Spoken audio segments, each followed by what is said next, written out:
오신 분들이 별로 안 계시네요. 여름을 보내기를 좀 아쉬워하시는 분들만 좀 입으신 것 같은데, 감기 걸리기 참 좋은 날씨죠. 건강을 위해서도 기도해 주시고, 특별히 우리 부친님, 모친님들 환절기에 건강을 위해서 또 함께 성도님들 기도해 주시면 좋겠습니다. 오늘은 느헤미야를 통해 본 교회 회복의 원리 세 번째 시간으로 느헤미야 2장을 가지고 같이 하나님 말씀을 살펴보도록 하겠습니다.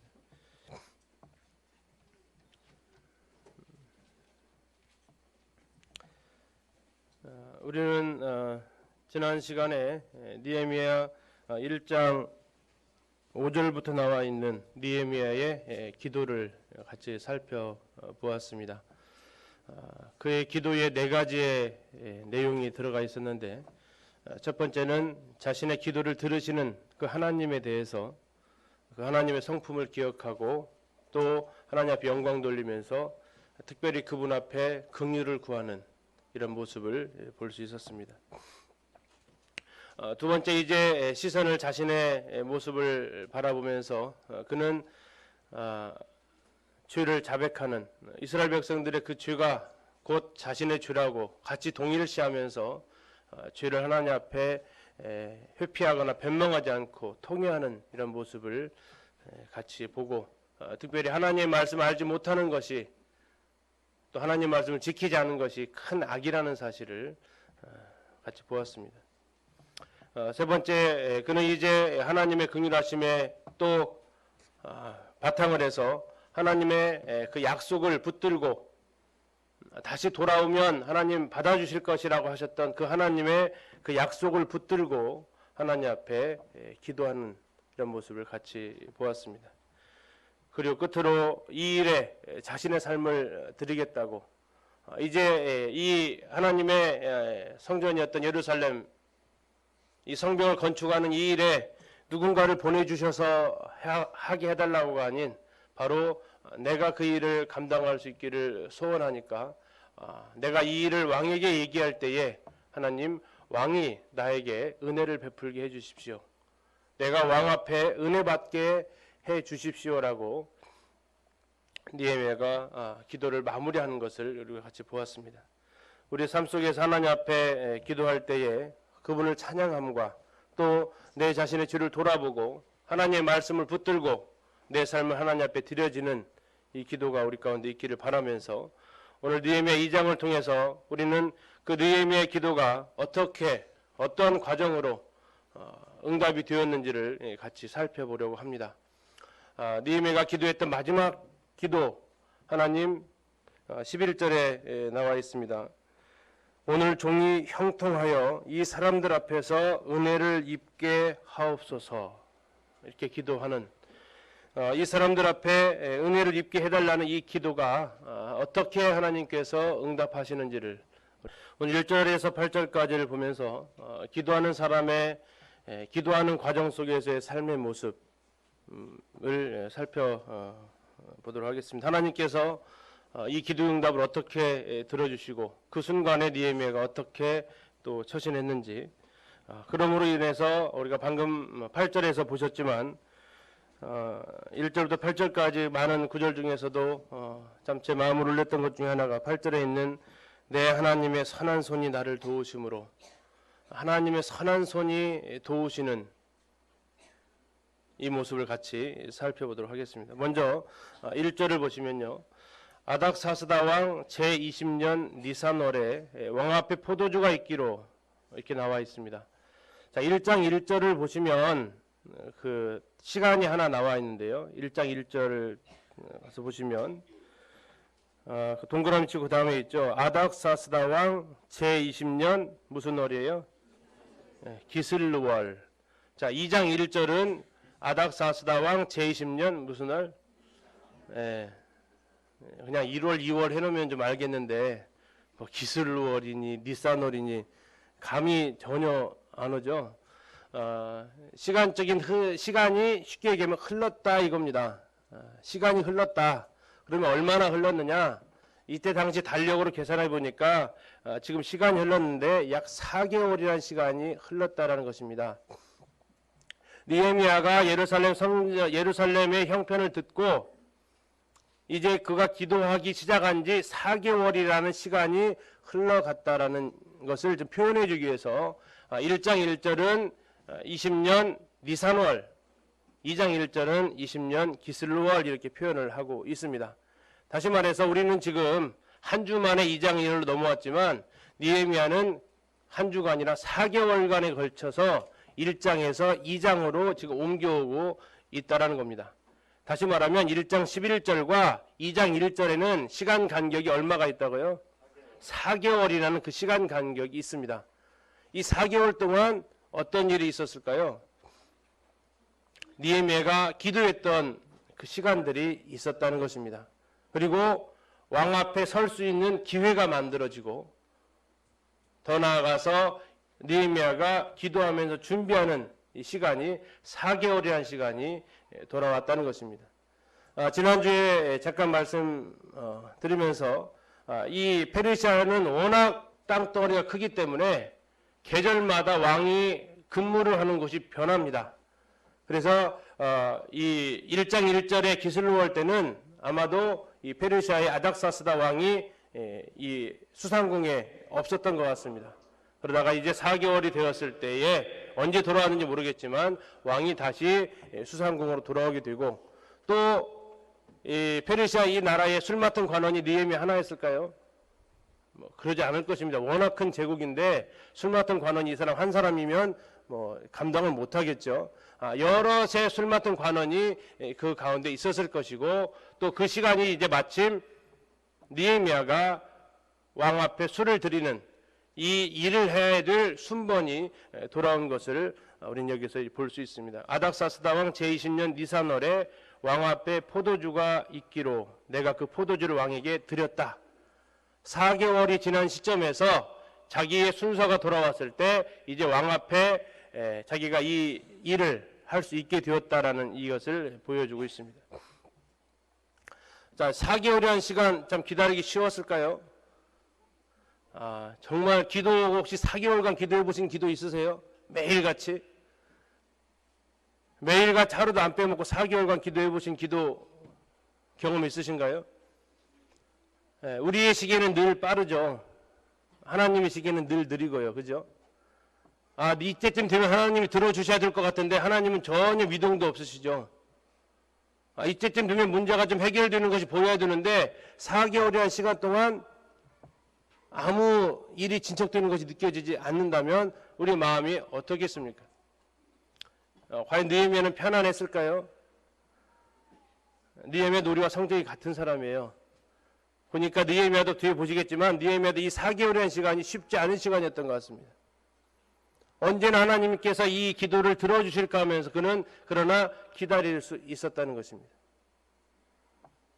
한국 사람도 되게 급하죠. 자, 뒤에 한번 채워보실래요? 우물가에 가서 찾아보신 것 같아요. 예. 우물가에 가서 숭늉 찾는다. 자, 커피 자판기 앞에서 오늘 커피 빼보신 분 있죠? 어떠셨어요? 다 나올 때까지 기다렸다가 빼셨어요? 아니면 나오고 있는데 문 열고 혹시 기다리셨어요?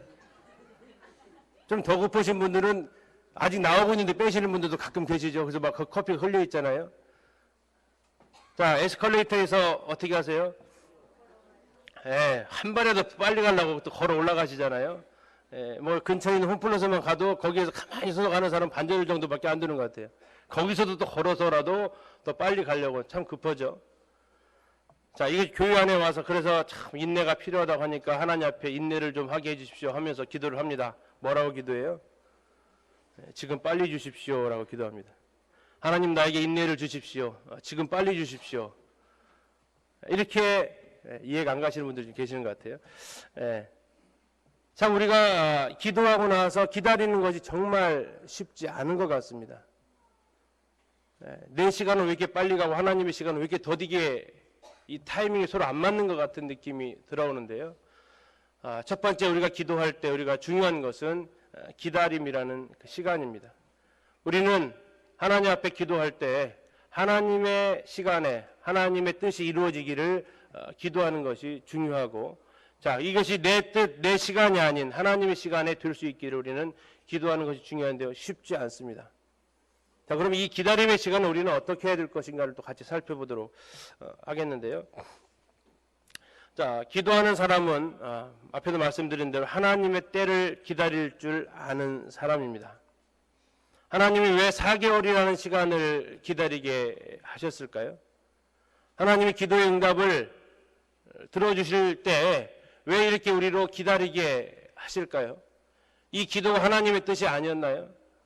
우리는 뒤에 이야기를 알고 있습니다. 이것이 분명히 하나님의 뜻이라는 것을 우리는 알 수 있습니다.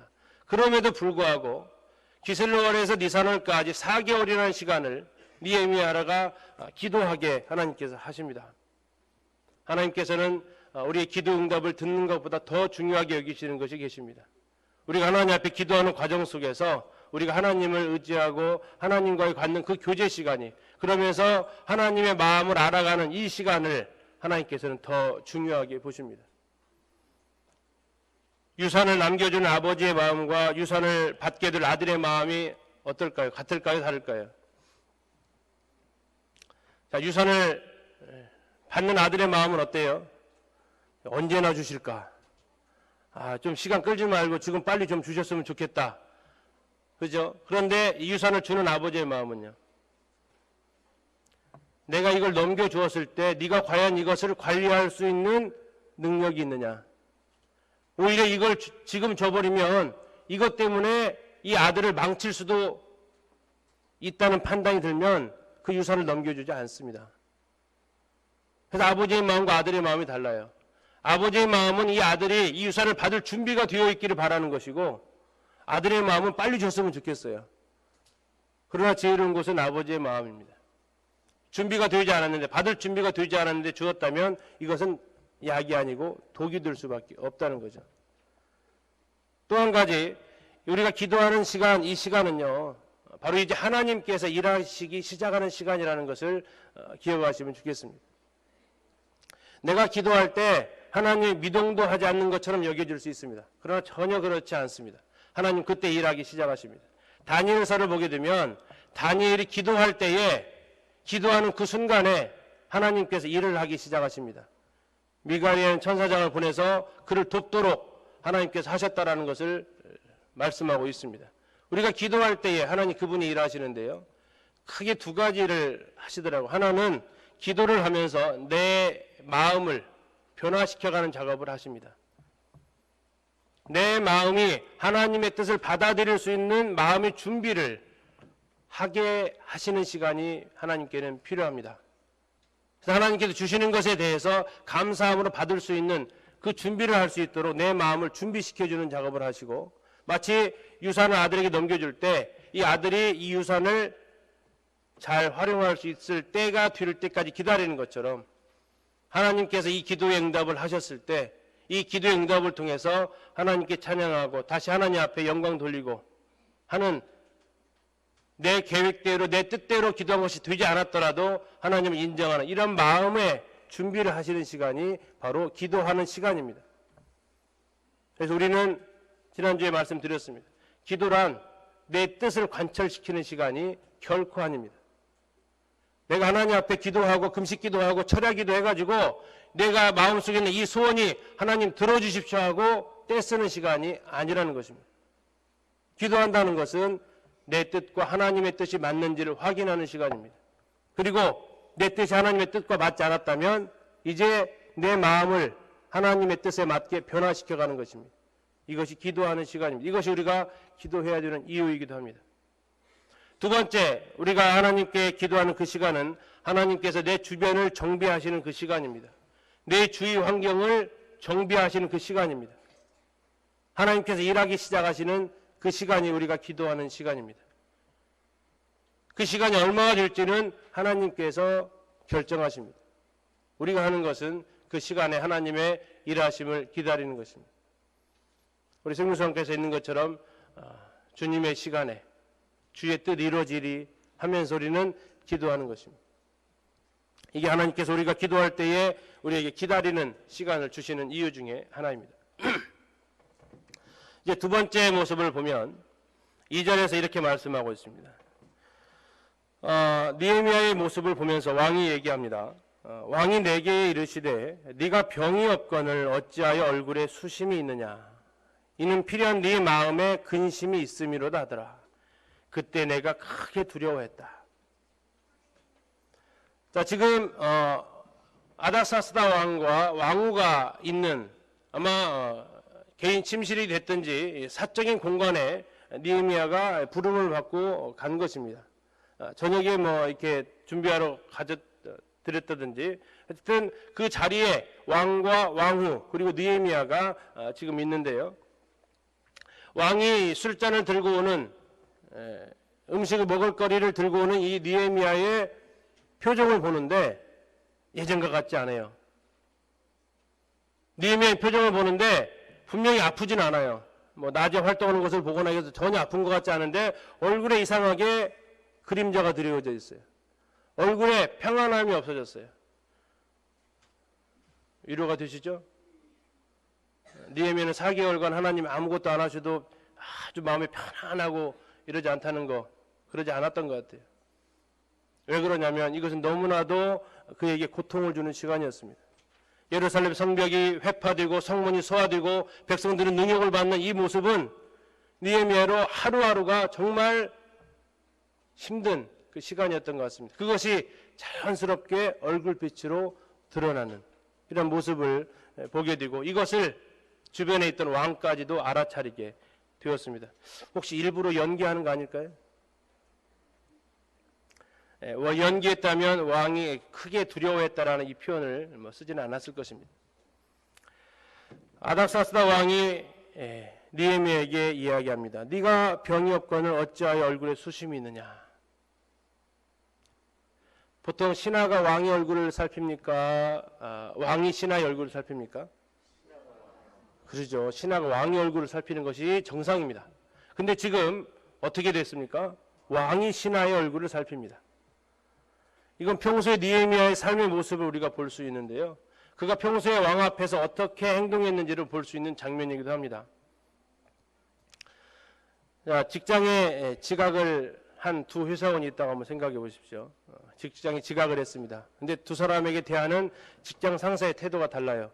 또 늦었구만 이러고 또 한쪽에서는 무슨 일이 있었어? 자, 왜 이렇게 달랐을까요? 평소에 그의 직장에서 삶이 이런 다른 반응을 나타나게 하죠. 자, 느헤미야가 평소에도 이랬다면 또 그러냐? 이랬을 거예요. 그런데 평소에는 전혀 그런 모습이 보이지 않았던 느헤미야였단 말이에요. 그런데 오랜만에 만났어요. 순번을 타서 왔기 때문에 야, 예전에 네 모습과 좀 다른데 도대체 무슨 일이 너에게 일어난 거냐? 자, 우리가 기억하십시오. 1장 11절에 느헤미야가 뭐라고 기도했습니까? 이 사람들 앞에서 뭐 해달라고 했어요? 은혜를 입게 하옵소서 했어요. 자, 왕이 신하의 표정을 살핀다. 있을 수 없는 일이고요. 당시의 제국시대는 더 그렇습니다. 또 하나, 이걸 물어본다. 이것도 있을 수 없는 일입니다. 이것은 당시 페르시아의 왕궁의 법도에 의하면 복면 씌워서 잡혀갑니다. 너는 분명히 지금 악한 계계를 꾸미고 있다. 음모를 꾸미고 있다. 이렇게 몰아서 죽여도 아무 일이 없습니다. 그럼에도 불구하고 지금 아닥사스다 왕이 느헤미야의 표정을 살피고 그 앞에서 꾸짖는 게 아니라 네가 어찌 내 앞에서 지금 수심 있는 것이냐 꾸짖는 게 아니라 네가 지금 무슨 걱정이 있길래 네 얼굴빛이 이러느냐 라고 묻고 있는다는 겁니다. 하나님께서 사람들 앞에서 느헤미야가 은혜를 받게 하시는 기도응답을 보여주는 하나의 모습이기도 합니다. 그가 크게 두려워했다라고 표현하고 있습니다. 크게 두려워했다. 쉽게 하면 연기가 아니었다는 얘기입니다.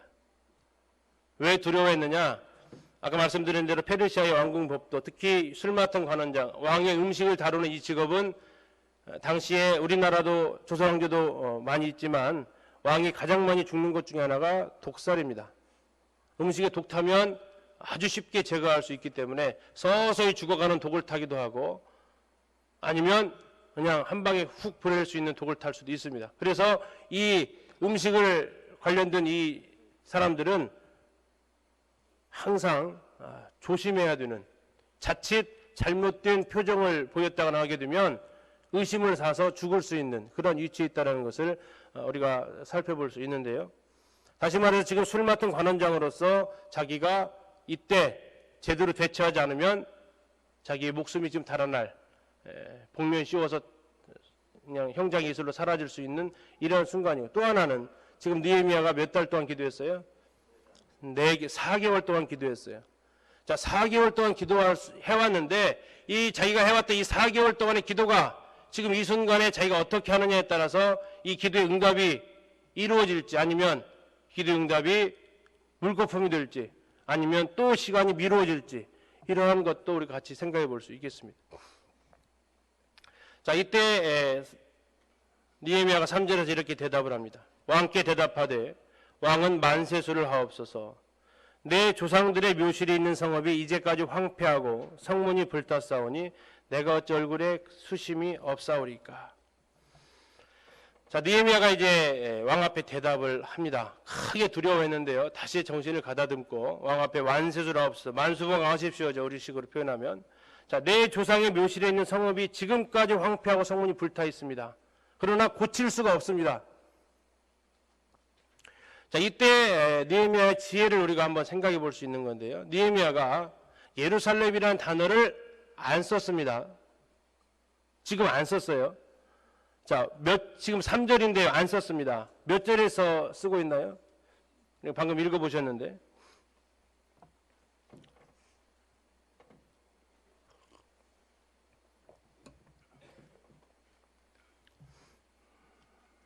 몇 절이에요?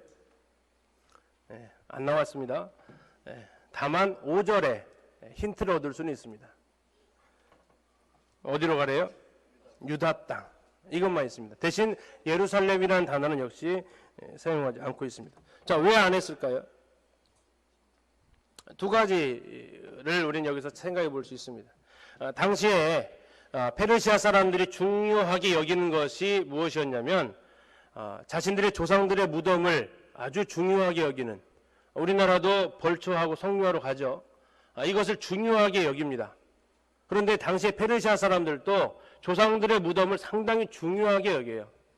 그래서 느헤미야가 얘기하기를 내 조상들의 묘실이 있는 성읍 예루살렘 유다 얘기하지 않고, 당신들도 이거 중요하게 여기지 않습니까? 우리들도 이게 상당히 중요한데 이 성읍이 지금까지 황폐하고 성문이 불탔습니다 얘기하는 거예요. 또 하나, 예루살렘이라는 단어를 직접적으로 언급하지 않는 또 하나 이유가 있는데, 이 아닥사스다 왕이 예루살렘이라는 이 도시에 알러지 반응이 있습니다. 에스라서 앞으로 가시면 있죠. 4장을 잠깐 한번 보세요. 에스라서 4장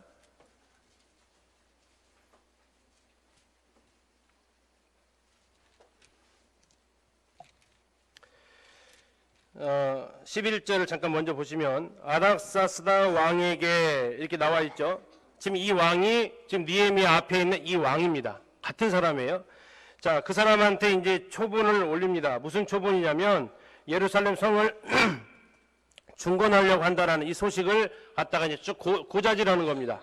당시에 그 방백들이. 이때 왕이 대답한 것이 나와 있습니다. 19절 보시면요. 왕이 이 편지에 대해서 답장을 보내는데 이렇게 말합니다. 명령하여 살펴보니 과연 이 성읍이, 이게 어디예요? 예루살렘입니다. 이 성읍이 예로부터 왕들을 거역하며 그 중에서 항상 패역하고 반역하는 일을 행하였으며, 옛적에는 예루살렘을 다스리는 큰 군왕들이 있어서, 이거 솔로몬 다윗 등입니다. 강 건너편 모든 땅이 그들에게 조공과 관세와 통행세를 다 바쳤도다. 자, 아닥사스다 왕이 가지고 있는 예루살렘이라는 이미지 어떤 것 같아요? 아주 부정적입니다. 예루살렘 이 성은 19절에 보셨던 대로 왕들에게 거역하는 성이고 항상 패역하는 성이고 반역을 일삼는 성이다라는 것이 아닥사스다가 가지고 있었던 예루살렘의 이미지예요. 자, 이 사람 앞에 가서 느헤미야가 제가 예루살렘 성벽을 좀 중건으로 가야겠는데요 하면 뭐라고 할 것 같아요? 아마 이런 지하에 거절을 당할 겁니다. 자, 이것을 느헤미야는 잘 알고 있었어요. 그래서 느헤미야가 지혜롭게 이것을 이야기를 합니다. 예루살렘이라고 말하지 않고 내 조상들의 묘실이 있는 성읍. 그러다 5절에서 제대로 밝힙니다. 예루살렘은 단어는 쓰지 않습니다. 유다 땅으로 보내달라. 그러면 왜 그랬냐? 4절에서 허락을 하거든요. 허락하니까 제대로 이야기를 하는데 하기 전까지 얼마나 그가 신중하게 이것을 준비했는가를 볼 수 있습니다. 자, 이것은 에스더가 자신의 민족을 구해달라고 했던 에스더서에 나오는 장면과도 동일합니다. 이때도 에스더가 아하수에르 왕한테 얘기를 하죠. 나와 내 민족이 팔려서 죽임과 도륙함과 진멸함을 당하게 되었나이다. 지금 자신의 민족을 밝혔어요? 안 밝혔습니다. 모르드게가 왕궁 들어가는 순간부터 밝히지 말라고 했던 명령이고 이 순간에도 밝히지 않습니다. 대신 나와 내 민족이 지금 죽임을 당하게 되었습니다. 왕이 어떻게 반응해요? 누가 감히 내 왕후를, 이 반응이 나오는 거죠. 자, 그러면서 이 에스더가 자신의 민족을 구해내는 이런 모습을 보이는데, 동일하게 여기 나와 있는 느헤미야도 동일하게 자신의 예루살렘 성읍이 아니라 조상들의 묘실에 있는 성읍이라는 얘기를 하면서 이야기를 하게 됩니다. 자, 우리는 기도할 때 우리에게 주어지는 또 다른 혜택이 하나 있는데요. 그것은 바로 하나님의 마음을 알 수 있게 되더라는 것입니다. 느헤미야가 참 당돌합니다. 자, 아까 앞에서 2절에서 왕이 이렇게 물었습니다. 어찌하여 얼굴에 수심이 있느냐? 어찌하여 얼굴에 수심이 있느냐라고 대답을 하니까, 물어보니까 3절 끝에 다시 보세요. 뭐라고? 파란 글색 글씨입니다. 뭐라고 했습니까? 내가 어찌 얼굴에 수심이 없사오리까? 내 조상들의 묘실이 황폐하고 성문이 불탔는데 내가 어찌 수심이 없겠습니까? 이게 말이나 되는 겁니까? 수심이 있는 게 당연하지 않습니까? 예루살렘 성벽이 화폐화되고 황폐화되고 성문이 불탔는데 수심이 없다. 이게 말이 됩니까? 왕이라면 그럴 수 있습니까? 라는 반문이기도 합니다. 잠언에 보니까 이런 말씀이 있습니다. 심령의 근심은 뼈를 마르게 한다고요. 심령의 근심이 뼈를 마르게 합니다. 뼈를 마르는 근심 해보셨나요? 느헤미야는 4개월간 뼈를 마르는 근심 가운데 있었습니다. 자신의 고국을 생각하면, 예루살렘을 생각하면 그의 마음이 뼈를 마르게 했고, 그 뼈를 마름이 얼굴에 드러나서 왕이 보더라도 저거 분명히 무슨 걱정거리 있다라고 드러나게 만듭니다. 사도 바울이 고린도후서 11장에서 이렇게 얘기합니다. 자기가 40에 하나가만 매를 5대를 맞고 온갖 고난 속에서도 늘 자신의 마음에 눌리는 것이 있었는데 그것은 모든 교회를 위한 염려라고 이야기하고 있습니다. 느헤미야의 염려와 사도 바울의 염려가 어찌 그렇게 비슷한지요? 시편 122편에서 이렇게 말합니다. 예루살렘을 위하여 평안을 구하라. 하나님의 임재가 있는 곳 예루살렘, 하나님의 임재가 있는 곳 하나님의 교회. 우리 기린목교회가 성도님들의 마음 가운데 어느 정도를 차지하고 있습니까? 우리 성도님들 분명한 것은 가정을 살리고 교회를 살리는 것이 아닙니다. 교회가 살아날 때 가정이 살아납니다. 성도들이 교회 안에서 성경적인 가치관으로 살아갈 때 부부관계와 자녀관계, 이게 살아날 수 있습니다. 교회가 살아날 때 자녀들이 살아납니다. 교회 학교가, 우리 중고등부 청년부가 건강해질 때 우리 자녀들이 살아난다는 것을 기억하십시오. 잘 아시잖아요. 초등학교, 요즘은 제가 학교에 있다 보니까 요즘은 부모들이 3학년까지는 어느 정도 흔히 말하는 내 손 안에 애들을 두고 있습니다. 4학년 넘어가면서부터 자신의 손에 애들을 두지를 못해요. 감당을 못해요. 10명 중에 6, 7명은 4학년 이상 된 아이들을 컨트롤 못해요. 다시 말하면 말을 안 들어요. 5학년, 6학년 갔다 대책이 없어요. 그 아이들이 누구의 말을 듣습니까? 듣는 게 하나 있어요. 첫째, 친구들의 말을 듣습니다. 둘째, 자신의 형, 누나, 친형은 안 듣더라고요. 친형, 친누나 말은 안 들어요. 대신 자신이 속해 있는 공동체에 있는 형 누나 말은 들어요. 우리 자녀들, 특히 사춘기에 있는 자녀들 건강하게 키우시려면, 청년기에 있는 우리 자녀들 건강하게 키우시려면 교회가 살아나야 됩니다. 교회가 살아날 때 우리 자녀들이 살아날 수 있습니다.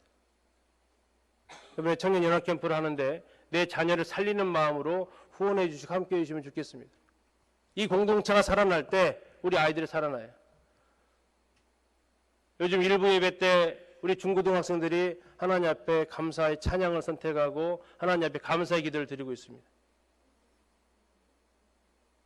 정말 그 모습 보는 것만으로도 하나님 앞에 죄송하지만 마음이 흐뭇합니다. 예배는 내가 흐뭇하면 안 되는데 하나님 흐뭇하셔야 되는데, 근데 그 모습을 보고 있는 저희들의 모습이 흐뭇해져요.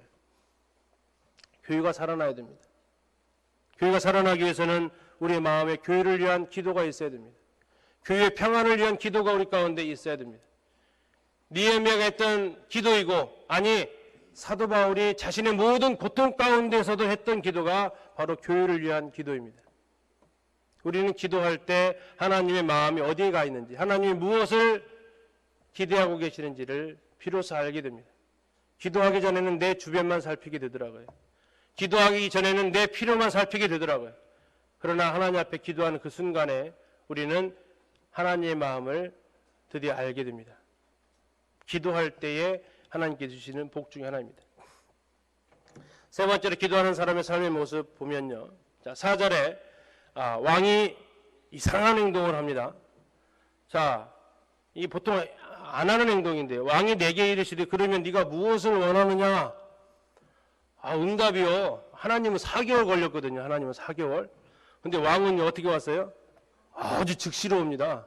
그럼 뭘 원하는데 그것은 하나님 왕의 마음도 준비시키신다는 것입니다. 네가 무엇을 원하느냐? 자, 우리는 방금 에스라에서 보셨습니다. 자, 성벽 중건을 금지시킨 왕이 누구라고요? 아닥사스다. 지금 네가 무엇을 원하느냐라고 묻고 있는 이 왕이 누구라고요? 아닥사스다. 동명이인인가요? 같은 사람이에요. 같은 사람입니다. 예루살렘 성벽 공사를 중단시키라고 명령했던 그 왕이 지금 느헤미야한테 물어보는 거예요. 네가 무엇을 원하느냐? 그런데 우리가 생각하기에도 다른 건 다 들어줄 것 같은데 얼마 전에 자기가 금지시켰던 이 명령이잖아요. 이건 안 들어줄 것 같아. 다른 건 다 해도 교회 나오라면 안 나올 것 같아. 그런 생각 드는 사람 있죠. 복음 집회 생각하면서 전도를 하겠는데 이게 얘기하면 분명히 또 나하고 관계도 서먹해지고 안 될 것 같아. 그래서 우리가 기도해야 됩니다. 그들의 이름 놓고. 자, 중요한 것은 일이 어렵고 쉽고가 아니고요. 중요한 것은 이걸 하면 위험하고 그 위험하지 않고가 아니라 이것이 과연 하나님의 뜻이냐 이겁니다. 그렇다면 하나님 앞에 우리가 기도해야 된다는 것이고, 다시 말하면 이것을 중지시켰던 사람이 이것을 다시 뭐하게도 할 수 있습니까? 시작하게도 할 수 있다는 거예요. 자, 이 열쇠를 풀 수 있는 사람이 이 페르시아 제국의 아닥사스다 왕 빼놓고 누가 있어요? 이 명령을 다시 번복할 수 있는 사람이 누가 있습니까? 이 사람밖에 없어요. 돌아갈 길도 없고요. 정면승부입니다. 멈추게 했던 사람이 다시 시작하는 것이 제일 무난합니다. 그렇다면 이제 하나님께서 네가 무엇을 원하느냐라고 묻는다거나, 혹시 전도하려는 영혼들 중에 이번 복음 집회 중에 네가 나한테 이렇게 해준 것이 많은데 네가 원하는 거 하나 들어줄게. 그때 내가 무엇을 혹시 말할 수 있도록 흔히 말하는 대로 그들에게 최선의 친절을 베풀어 주시고 정말 미안하게 생각할 만큼 사랑을 베풀어 주셔서 너 나한테 도대체 왜 이렇게 오는 거야? 할 때 느헤미야처럼 한마디에 딱 던지시면 하나님께 그 영혼을 준비시키시면 왕의 마음도 바뀌게 될 것입니다. 자, 이때 느헤미야가 하나님께 묵도합니다. 묵도란 침묵의 기도입니다. 왕 앞에서 이제 잠깐만요, 저 기도하고 오겠습니다. 이러지 않은 거죠. 하나님 모르는 사람인데. 자, 느헤미야가 묵도할 수 있었던 것은 무엇 때문에 가능했습니까? 써 있는 거 물어보고 있어요. 무엇 때문에 가능했어요? 4개월간의 기도가 있기 때문에 가능합니다. 4개월 동안 기도하지 않고 묵도하고 해결하려고 하지는 마십시오. 느헤미야의 묵도가 통할 수 있었던 것은 그가 4개월간에 걸쳐서 하나님 앞에 뼈가 마르는 듯한 고통 가운데 하나님 앞에 드려진 기도가 있었기 때문에 가능한 것입니다.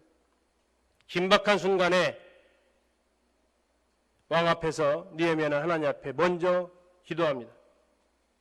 지금 아까 보셨던 대로 1장 11절에 응답이 되었잖아요. 그가 기도했던 것이 이 사람들 앞에서 은혜를 입게 해달라고, 지금 은혜를 입었잖아요. 이때 느헤미야가 하나님 앞에 먼저 기도를 다시 합니다. 왜요? 은혜를 입게 하신 것도 하나님이셨고, 이 기도의 응답은 왕의 한마디가 아니라 하나님의 왕의 마음을 움직일 때 가능하기 때문에 그는 하나님 앞에 먼저 기도하게 됩니다. 길게 했을까요? 그러진 않았을 것입니다. 짧게 했을 것입니다. 하나님, 이제 은혜를 입게 해주십시오. 하나님, 이제 제 입술을 도와주십시오라고 그가 기도했을 것입니다. 기도하는 사람은 바로 그래서 긴박한 순간에 초점을 흐리지 않습니다.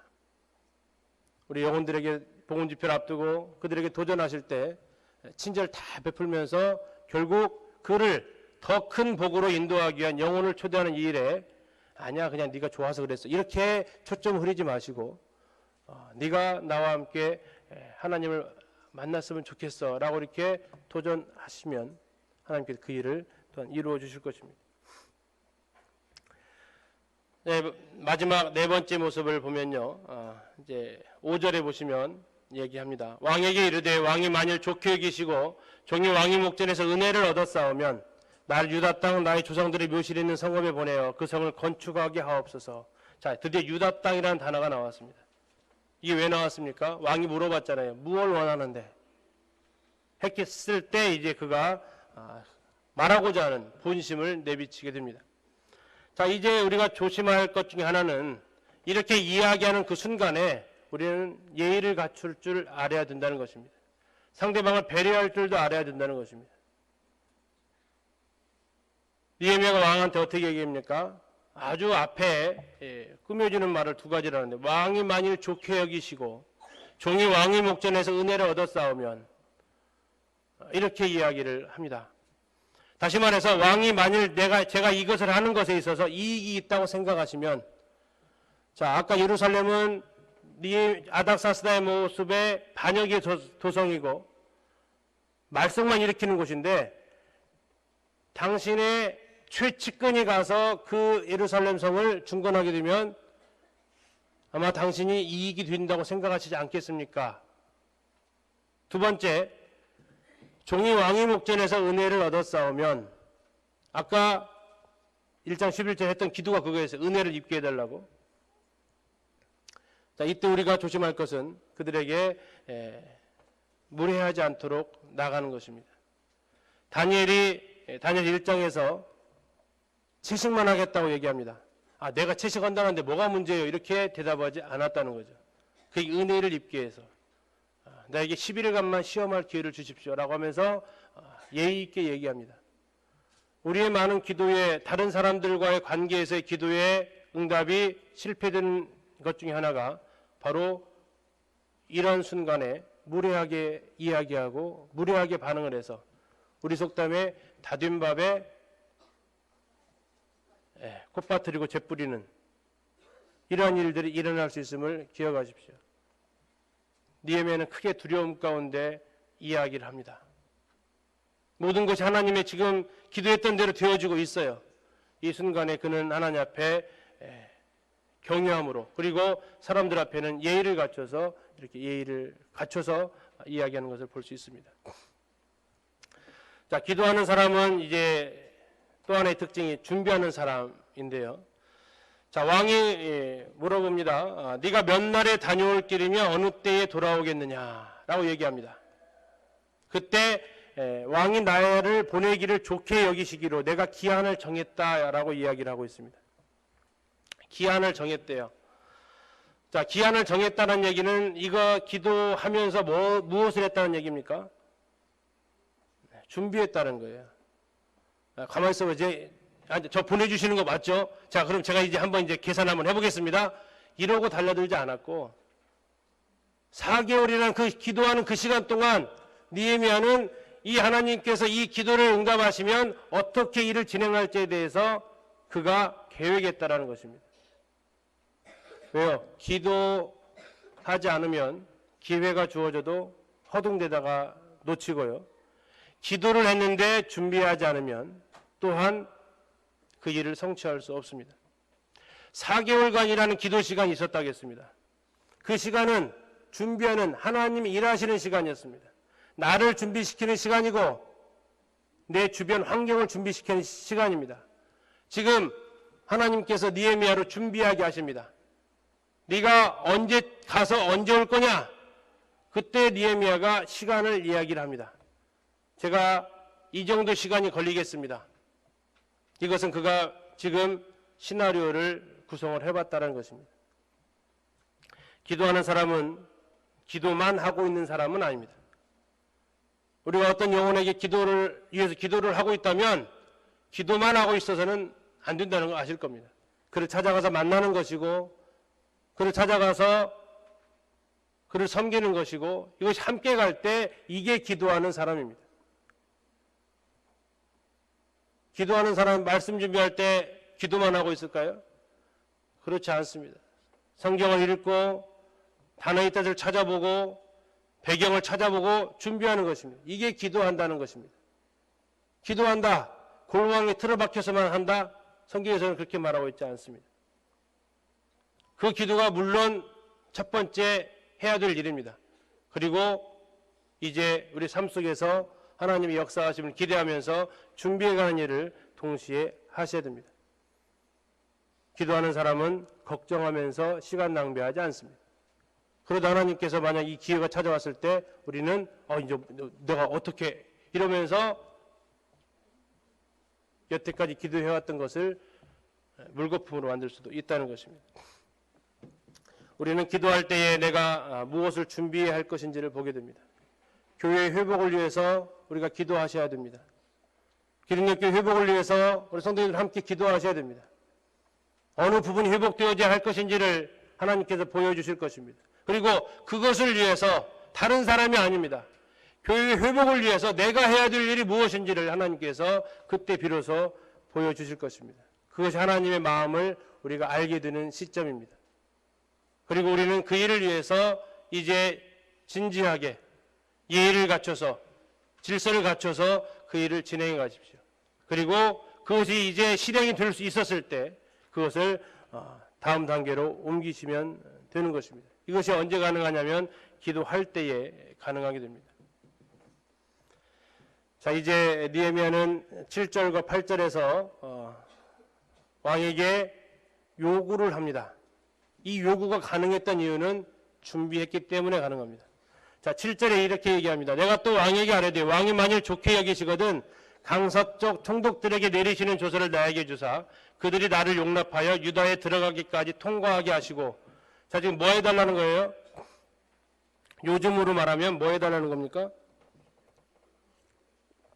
예, 역시 센스 있는 서진태님. 비자 발급해달라는 얘기예요, 비자. 하나님 비자 좀, 왕님 비자 좀 주십시오. 제가 들어가는데 너 왜 왔어? 무엇 때문에? 이거 하면 또 시간 엄청나게 길어지거든요. 대기하고 있어. 본국에 연락이. 이러면 복잡이잖아요. 그러니까 조서를 하나 딱 달라는 얘기죠. 조서를 좀 나에게 주십시오. 예. 그냥 프리 비자로 들어갈 수 있게끔. 정치적으로 이런 방해들을 제거시켜 주십시오. 다시 말하면 이것도 지금 느헤미야가 알아봤다라는 것입니다.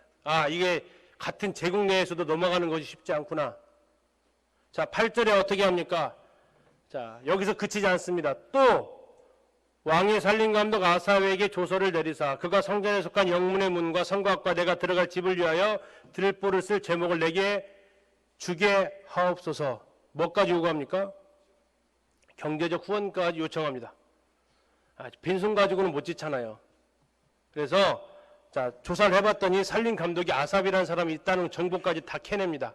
그 아삽이라는 사람 있던데요. 그 사람한테 내가 필요한 재료를 좀 제목을 주게 해 주십시오. 얘기합니다. 상당히 담력이 큰 사람이고요. 지금 이 허락 받은 것만 해도 굉장한 건데 이 기회를 놓치지 않고 정치적인 문제 해결해 주시고 경제적인 후원까지 해 주십시오 합니다. 이게 어떻게 가능합니까? 파란색 글씨가 있잖아요. 어떻게 가능합니까? 내 하나님의 선한 손이 나를 도우시기 때문에. 내 하나님의 선한 손이 나를 도우시기 때문에 왕이 허락했다라고 얘기합니다. 자, 우리는 1장에서 느헤미야가 기도하는 것을 보셨습니다. 하나님을 찬양하고 죄를 자복하고 하나님의 약속에 의지해서 기도하면서 내 삶을 하나님 앞에 드리겠다고 제발 이 사람들 앞에 은혜를 입게 해주셔서 이 일이 가능하게 해달라고 기도했을 때 하나님께서 기회를 만들어 주십니다. 아까 느헤미야 그 잠깐 스치고 지나갔는데 이 공적인 자리에서 이 이야기를 했을까요? 사적인 자리에서 했을까요? 2장 6절을 보면 알 수 있는데요. 그때 왕후도 왕 곁에 앉아 있었더라. 자, 공적인 자리일까요? 사적인 자리일까요?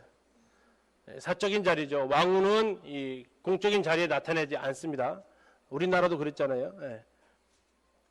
이 하나님께서 만들어주신 장소, 만들어주신 기회가 있어요. 이 공적인 자리에서 이 얘기했다가는 신하들이 아마 또 난리를 폈을 겁니다. 근데 그런 공적인 자리가 아니라 왕후와 함께 있는 사적인 자리에 하나님이 기회를, 여건을 딱 만들어주고 느헤미야가 물어보기 전에 왕이 먼저 딱 물어봐주고 자, 이런 모든 과정들이 느헤미야가 만들 수 있는 과정들이 아니었다는 겁니다. 밤중에 왕과 왕후가 같이 있을 때 느헤미야를 불렀어야 되고 그 부르는 타이밍이 느헤미야가 근무하고 있을 때야 되고 근무하면서 느헤미야에게 무슨 일이 있었느냐라고 물어야 되는 거예요. 제가 왕님 저에게 부탁이 하나 이거 아니고 자, 이런 모든 것을 종합해 봤을 때 또 하나 안 들어줄 것 같은 정치적인 문제, 경제적인 후원 이것까지도 하나님께서 다 들어주시는 것을 봤을 때 느헤미야가 내린 단 한마디의 결론은 내 하나님의 선한 손이 나를 도우셨다. 느헤미야의 마음이 준비되어 있습니다. 기도하는 그 시간이, 기다리는 그 시간이 하나님 일하시는 시간이었습니다. 그 시간은 하나님이 느헤미야를 준비시키는 시간이었어요. 이런 필요한 모든 절차를 그가 계획할 수 있도록 준비한 시간이었고 또 느헤미야의 마음을 준비시키는 시간이었습니다. 하나님의 선한 손이 나를 도우셨기 때문에 가능했다. 내가 기도해서 아니다. 하나님 손이 나를 도우셨기 때문에 가능했다. 주변 환경도 변화시켜 주시나요? 자, 이러한 과정 속에서 우리가 살펴보게 될 때 우리가 하나님 앞에 기도합니다. 그리고 하나님께서 기도를 응답하시는 시간 동안 우리는 이제 준비해야 됩니다. 한 영혼을 위해서 기도하셨다면 그 영혼을 위해서 이제 우리가 나아가서 준비하는 그 시간입니다. 그리고 하나님께서 기회를 만들어 주실 것입니다. 1대1로 대화할 시간을 주시든 어떤 시간을 주시든 기회를 주시면 그 영혼에게 이야기합니다. 그리고 나서 그래 내가 가볼게. 그때 우리가 우리에 비해서 내 하나님의 선한 손이 나를 도우셨다라고 더 나아가서 기린교회 회복을 위해서 우리가 함께 기도하셔야 됩니다. 하나님, 하나님의 교회가 건강해져야 될 부분이 무엇입니까? 기도하십시오. 기도하시는 가운데 하나님이 보여주시는 것들을 볼 수 있는 눈이 생깁니다. 그리고 그것을 위해서 이제 질서와 또 예의를 갖춰서 그 일을 진행하십시오. 그리고 나서 그 순간이 되었을 때 우리는 다시 하나님 앞에 고백합니다. 내 하나님의 선한 손이 나를 도우셨더라고. 이 말씀이 너무나 감사해서 다른 번역 성경을 찾아봤더니요. 현대어 성경에는 나의 하나님께서 내게 친절한 손을 펴서 돌봐주셨기 때문에 새 번역 성경에서는 나의 하나님이 선하신 손길로 나를 잘 보살펴 주셔서 이렇게 번역을 하고 있었습니다. 어느 것 하나 참 마음 가운데 은혜가 되지 않는 말씀이 없습니다. 우리 성도님들의 삶에 하나님의 선한 손이 도우시기를 소원합니다. 정리합니다. 기도하는 사람은 첫 번째로 하나님의 때를 기다릴 수 있는 사람입니다. 이 시간은 기도 응답이 지체된다고요? 예, 하나님이 더 완벽히 준비하시는 시간입니다. 첫째는 나를 준비시키시고 내 주변 환경을 만들어 가십니다. 두 번째, 기도하는 사람은 기도하면서 하나님의 마음을 알게 됩니다. 이게 어쩌면 가장 큰 수확이기도 합니다. 기도할 때에 하나님께서 그 마음에 있는 것을 우리에게 보여주십니다. 그리고 우리는 그것을 위해서 기도합니다. 내일부터 복음 집회에서 기도하죠. 기도하시기 전에 30초만 이렇게 기도해 보십시오. 하나님, 제가 이 시간 무엇을 위해서 기도할까요? 물어보십시오. 그냥 기도 눈 감고 하나님 복음 집회를 위해서 기도합니다. 강사님 이거 하지 마시고 30초 정도만 시간을 좀 두시고 하나님 제가 이 시간에 무엇을 위해서 복음 집회를 위해서 어떤 내용을 기도해야 할까요? 하나님 앞에 한번 물어보십시오. 그리고 나서 기도하셔도 절대 늦지 않습니다. 우리는 기도할 때 하나님 그 마음을 알게 됩니다. 세 번째, 기도하는 사람은 긴박한 순간에 초점을 흐리지 않습니다. 하나님께 내가 원하는 것이 무엇인지 물어보실 때 대답할 것이 준비되어져 있습니다. 이것은 바로 준비된 삶이 그것을 가능하게 해줍니다. 잘 아시는 예화가 있죠. 비가 오기를 기도하는 집회가 있었답니다. 그때 부모가 나가면서 갔다 올게 얘기를 하는 거예요, 아이들한테. 이때 아이가 한 말 혹시 아세요? 엄마 왜 근데 우산은 안 가지고 가? 야, 지금 무슨 비가 온다고 그래? 엄마 지금 비가 오게 해달라고 기도하러 간다며? 근데 왜 우산은 안 가지고 가? 이 아이의 이 하나의 멘트가 우리를 다시 한번 생각하게 합니다.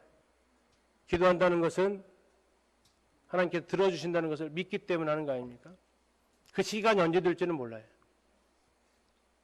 사도행전 12장에서 베드로가 옥에 갇혔을 때 교회가 이를 위해서 간절히 기도하죠. 근데 베드로가 나타났어요. 그때 이 교회의 반응이 어땠습니까? 혹시 유령 본 거 아니냐? 너 지금 제정신이냐? 이게 어쩌면 참 아이러니죠.